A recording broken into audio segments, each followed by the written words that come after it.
Political governance అని ఎప్పుడైతే అన్నామో రాజకీయ ఇష్టారాజ్యం అయిపోయింది. టెంపరరీ ఉద్యోగాలు చేసే వాళ్ళందరినీ బలవంతంగా అవతలకు పంపడం, లేకపోతే మాకు అనుకూలంగా ఉండాలంటాం స్టేజ్ నుంచి, చివరికి చిన్న చిన్న ఉద్యోగుల జీవితాలతో చెలగాటమాడుతుంటే వాళ్ళు ఆత్మహత్యలు చేసుకుంటున్నటువంటి ఘటనలు. ఇప్పుడు టీడీపీ నాయకులు వైద్యాధికారి వేధింపులతో ఉద్యోగం కోల్పోయి తీవ్ర మనోవేదనకు గురై ఆశా వర్కర్ గుండెపోటుతో మరణించిందంటూ పార్వతీపురం వార్త ఒకటి సాక్షి హైలైట్ చేసింది. ఆమె కుమార్తె తండ్రితో కలిసి జిల్లాకు చెందిన మంత్రి సంధ్యారాణి కాళ్ళ మీద పడింది. మంత్రి అనుచరుల వేధింపుల వల్లే మాదిగ సామాజిక వర్గానికి చెందిన తన తల్లి మరణించిందంటూ గోడు వెళ్ళబోసుకుంది. కానీ మంత్రి వాళ్ళపై కనికరం చూపలేదు. దీంతో సోమవారం కలెక్టరేట్ ప్రజా సమస్యల పరిష్కార వేదికలో దళిత మాదిగ సంఘాల నాయకులతో కలిసి వినతిపత్రం అందజేసింది. జిల్లాకు చెందిన మంత్రి అనుచరుల వేధింపుల వల్ల తాము రోడ్డును పడ్డామని గోడు వెళ్ళబోసుకుంది.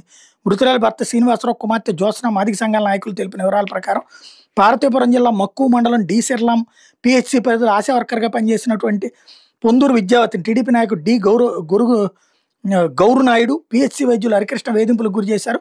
అనారోగ్యం కారణంగా గర్భిణులు, బాలింతలకు సకాలంలో వైద్య సేవలు అందించడం లేదంటూ తప్పుడు ఫిర్యాదు చేసి విద్యావతిని ఉద్యోగం నుంచి బలవంతంగా తొలగించారు. ఆమె ఉన్నతాధికారులను ఆశ్రయించి గోడు వినిపించింది. ఆరోగ్యంగా ఉన్నట్టు ధృవీకరణ పత్రం కూడా పొందింది. అయినప్పటికీ అధికారులు ఆశా వర్కర్ ఉద్యోగం తిరిగి ఇవ్వలేదు.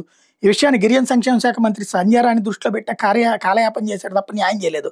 దీంతో విద్యావతి మానసికంగా కుంగిపోయి సెప్టెంబర్ 24న గుండెపోటుతో మృతి చెందినట్టు పీజీఆర్ఎస్లో కలెక్టర్ ఎన్ ప్రభాకర్ రెడ్డికి ఇచ్చిన వింతపత్రంలో బాధితులు పేర్కొన్నారు. ఆశా వర్కర్ మృతికి కారణమైన గౌరనాయుడు, వైద్యుడు హరికృష్ణ మీద కేసును నమోదు చేసి శిక్షించాలని డిమాండ్ చేశారు. మృతురాలి కుటుంబానికి ఉద్యోగంతో పాటు 1 కోటి పరిహారం, 5 ఎకరాల భూమి ఇవ్వాలని డిమాండ్ చేశారు.